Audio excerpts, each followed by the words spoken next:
بسم اللہ الرحمن الرحیم۔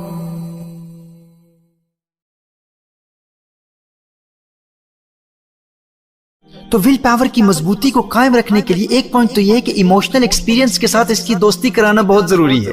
میرے دوستو، ول پاور کو استعمال کرنے کے طریقے کو سمجھنے سے قبل خلاصے کے طور پر اس فریم ورک کو سمجھ لیجئے گا۔ کامیابی کے لیے 3 چیزوں کی ضرورت ہے: ول پاور، واضح مقصد کلیئر گول، اور ایموشنل ایکسپیرینس۔ کیونکہ اپنے گول کو ہر روز ایموشنلی ایکسپیرینس کرنا، اسے محسوس کرنا، آپ کے دل میں آپ کے گول کے لیے، آپ کی ڈریم کے لیے ایموشنل اٹیچمنٹ پیدا کر دیتا ہے۔ آپ کا ایموشنل ایکسپیرینس آپ کے گول اور آپ کی ڈریم سے آپ کی محبت کو بڑھاتا رہتا ہے۔ تو ایموشنل ایکسپیرینس آپ کی ڈریم کو زندہ رکھتا ہے اور آپ کی ڈریم آپ کی ول پاور کو زندہ رکھتی ہے۔ تو یہ تینوں نیسیسری کمپوننٹس ہیں: ول پاور، گول اور ایموشنل ایکسپیرینس۔ اب دیکھیے، کچھ لوگوں میں نیچرلی ول پاور بہت مضبوط ہوتی ہے۔ ٹیمپرامنٹس کے لیکچرز میں ہم اس پر تفصیل سے کلام کریں گے کہ کون سے مزاج کے انسان میں نیچرلی ول پاور بہت زیادہ ہوتی ہے۔ اب ول پاور تو بہت ہے، لیکن زندگی میں کوئی مقصد ہی نہیں ہے۔ تو جب زندگی میں کوئی ڈریم ہی نہیں ہے، گول ہی نہیں ہے، مقصد ہی نہیں ہے، تو وہ ول پاور کبھی استعمال ہی نہیں ہوتی، اور جو ول پاور استعمال ہی نہیں ہوتی اسے زنگ لگ جاتا ہے اور رفتہ رفتہ ختم ہی ہو جاتی ہے۔ تو ول پاور کو زندہ رکھنے کے لیے مقصد کی ضرورت ہے، گول کی ضرورت ہے، اور گول کو زندہ رکھنے کے لیے ایموشنل ایکسپیرینس کی ضرورت ہے۔ تو ایموشنل ایکسپیرینس آپ کے گول کو زندہ رکھتا ہے، آپ کی ڈریم سے آپ کی محبت کو بیدار کرتا رہتا ہے، اور آپ کی ڈریم آپ کی ول پاور کو زندہ رکھتی ہے۔ تو جن لوگوں کی نیچرلی ول پاور مضبوط ہو، انہیں چاہیے کہ وہ اپنا مقصد متعین کریں، یعنی اپنے ٹیلنٹ کی روشنی میں خود شناسی کے مراحل طے کر کے اپنے ٹیلنٹس کو ڈسکور کر کے اپنا گول مقرر کریں۔ اس پر بھی ہم ٹیمپرامنٹس میں بہت تفصیل سے بات کریں گے۔ تو صرف ول پاور کا ہونا کافی نہیں ہے، ول پاور کو زندہ رکھنے کے لیے ڈریم کا ہونا ضروری ہے، اور ڈریم سے محبت کو قائم رکھنے کے لیے ایموشنل ایکسپیرینس ضروری ہے۔ اب اس ڈریم سے ایک جذباتی لگاؤ اور ایک ایموشنل اٹیچمنٹ پیدا کرنے کے لیے آپ کو ایک انتہائی آسان فریم ورک دے دیا ہے، ایک انتہائی آسان طریقہ بتا دیا ہے۔ اب یہ تو ان لوگوں کی ایگزامپل ہے نا کہ جن کے پاس ول پاور ہے لیکن مقصد نہیں ہے، ڈریم نہیں ہے۔ کچھ ایسے ہوتے ہیں کہ جن کے پاس ڈریم ہوتی ہے، منزل ہوتی ہے، مقصد ہوتا ہے، گول ہے، ہدف ہے، کلیئر گول ہے، واضح ہدف ہے، کچھ بننا چاہتے ہیں، کچھ کرنا چاہتے ہیں، لیکن ول پاور ہی نہیں۔ تو ان کے لیے ول پاور کو ڈیولپ کرنے کا ایک انتہائی آسان طریقہ بتا دیا۔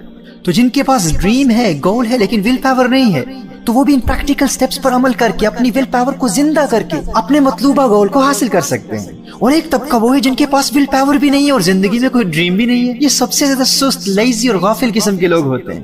تو وہ اس ول پاور ڈیولپمنٹ کورس کے ذریعے ان بیسک سٹیپس پر عمل کر کے اپنی ول پاور کو کلٹیویٹ کر سکتے ہیں، ڈیولپ کر سکتے ہیں، اور مضبوط سے مضبوط تر بنا سکتے ہیں، اور اپنے ٹیلنٹس کی روشنی میں اپنا مقصد مقرر کر کے اپنے مقصد سے محبت کو قائم رکھنے کے لیے ہر روز 3-4 منٹ کے ایموشنل ایکسپیرینس کے ذریعے اپنی ڈریم سے محبت کو مسلسل بڑھا سکتے ہیں۔ تو جس طرح میں نے کہا کہ اگر ول پاور ہو بھی اور استعمال نہ ہو تو وہ رفتہ رفتہ ختم ہو جاتی ہے۔ ایموشنل ایکسپیرینس ڈریم کی محبت کو مرنے نہیں دے گا، اور ڈریم کی محبت ول پاور کو کبھی زنگ نہیں لگنے دے گی۔ اور دوسرا پوائنٹ یہ ہے کہ ایسے لوگوں کی کمپنی اختیار کریں، ایسے لوگوں کی صحبت میں رہیں کہ جن کی ول پاور مضبوط ہو۔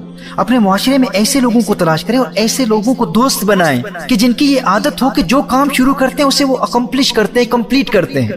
کمزور ول پاور والوں کی صحبت آپ کی ول پاور کو کمزور بنا دے گی، اور مضبوط ول پاور والوں کی کمپنی، ان کی صحبت آپ کی ول پاور کو اور مضبوط بنا دے گی۔ اور اسی طرح ٹی وی دیکھتے رہنا آپ کی ول پاور کو کمزور بنا دیتا ہے، اور فحاشی اور اوریانی کے مناظر دیکھنا اور پورنوگرافی دیکھنا تو آپ کی ول پاور کو بالکل برباد کر دیتا ہے۔ میرے بھائی، میرے دوست، یہ بلا وجہ ٹی وی دیکھنا، موویز دیکھنا، اس کو چھوڑ دو۔ یہ جھوٹے قصے کہانیوں پر مشتمل فلمیں اور فلمی ہیرو سے تجھے کیا لگے؟ تو حقیقی زندگی کا ہیرو ہے۔ جس کے پاس ول پاور اور ایموشنل ایکسپیرینس کی قوت ہو، وہ فلمی ستاروں کو نہیں دیکھتا، وہ تو خود ریئل لائف سٹار ہوتا ہے۔ حیرت ہوتی ہے مجھے ان لوگوں پر جو کہتے ہیں ہم تو بس خبریں دیکھتے ہیں۔ بھائی، ارے دنیا کے ملکوں اور بادشاہوں کی خبروں سے تجھے کیا غرض؟ تو اپنی دنیا کا بے تاج بادشاہ بننے والا ہے۔ یہ فارغ اور نکمے لوگ نیوز پر اپنا وقت برباد کرتے ہیں، تجھے یاد رکھنا چاہیے تو خود نیوز بنے گا۔ میرے دوستو، جب آپ نے ول پاور کو ڈیولپ کر کے اپنے پری فرنٹل کورٹیکس کو مضبوط کرنے کے عملی طریقے سیکھ لیے اور اس مکمل فریم ورک کو سمجھ لیا، تو اب ہم اس مکمل سٹرکچر کے سب سے اہم ترین موضوع پر کلام کریں گے۔ وہ یہ ہے کہ جب یہ ول پاور ڈیولپ ہو جائے تو اسے استعمال کیسے کیا جائے۔ یعنی پہلے حصے میں آپ نے ول پاور کی اہمیت کو سمجھا، دوسرے حصے میں آپ نے ول پاور کو ڈیولپ کرنے کا طریقہ سمجھا۔ اب آخری پارٹ میں ہم سب سے انٹرسٹنگ، سب سے دلچسپ بات کہ اس ول پاور کو استعمال کر کے زندگی میں کامیابی کیسے حاصل کی جائے، اب ہم اس پر کلام کرتے ہیں۔